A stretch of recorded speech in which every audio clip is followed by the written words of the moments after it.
Hey everyone, this is Kal Jurdi, founder of Fearless Transformation. I'm speaking to you here from today, Olympia, Washington, doing a seminar in leadership. And one thing occurred to me last night as I'm setting up my room for the next morning. I met with a banquet person who was setting up the room.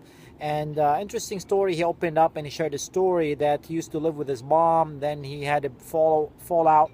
He moved to his brother's place, and then he moved back here to Olympia to live with a friend because his friend was a musician and he liked music. And then his dad's friend invited him to work at this hotel as a banquet. Meanwhile, while he's going to school, so he's saving his money to go to school. Matter of fact, right now he stopped going to school just because he's one paycheck away from buying a car, so he'd be able to go to school. But interesting enough, that man wanted to become a history teacher. And I asked him why that's important to you.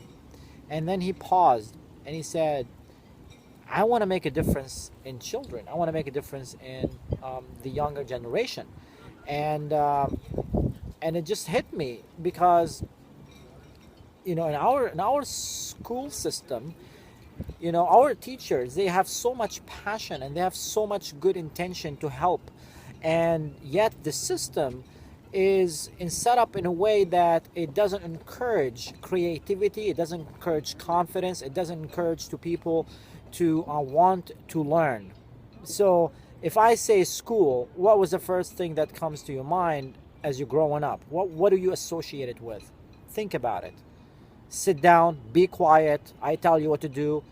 Raise your hand only if you're sure about the answer. Otherwise, you're going to look bad, you're going to look ridiculous, and people are going to make fun of you, and then you're going to lose your self-esteem. So might as well don't raise your hand, because one time a teacher told you that's the wrong answer.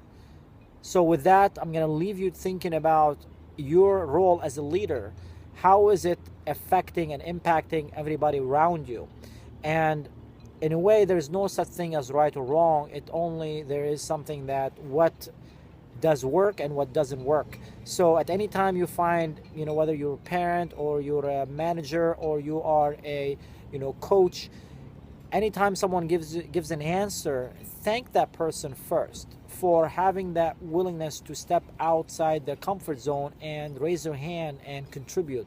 Thank that person for the contribution, and then guide them through a question towards the solution. How do you think this idea is going to help with our project? And let them come up with a solution where you're guiding them where you want them to go, rather than tell them that's wrong. So enough time of us hiding inside of our shells and not raising our hand and be afraid of people making us wrong. And now it's time for us as leaders, like this gentleman that I met at the hotel, to really contribute in such a way that build the confidence in the students and help people want to learn. So that's my message for today. I hope that's useful. I hope that inspires something inside of you.